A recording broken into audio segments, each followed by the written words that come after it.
In other Carnival-related news, the traditional characters originating from our rich Carnival history came out on Tuesday in a parade of colour. Public Relations Officer of the National Carnival Commission, or NCC, Kyle Pilgrim, told TTT that the annual competition at Adam Smith Square is a stellar one, featuring not only Mocha Jumpy's baby dolls, but also some less well-known characters. There is a lot of leeway for characters to really express themselves. And these characters go well beyond Mocha Jumpies, which we see a lot of, the traditional Indian mask, which could be the red Indian, black Indian, fancy Indian.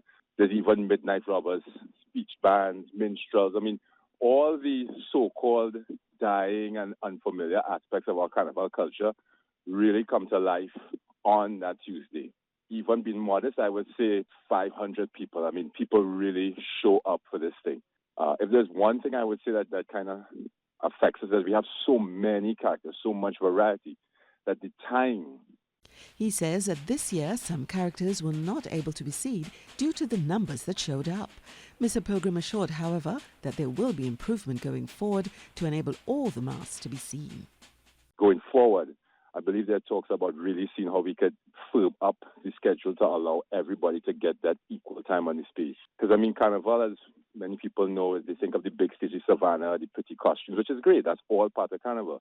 But there's this aspect, and there's so many people in this country who have so much to display. This competition gives them a chance to do that. And as I said before, competition, I believe, is healthy for any cultural aspect to survive. It incentivizes people to really show out and give their all.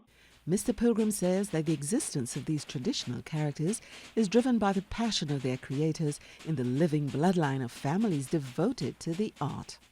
There is a family, the Alfred family. They do Jab Jab, which is the whip mask. They do a phenomenal presentation of that. And that is a family of, I would say, going as far as 3 generations. But there's also room for people, even if you want to go and buy outfits and want to play a rubber mask, you want to play a borokeet.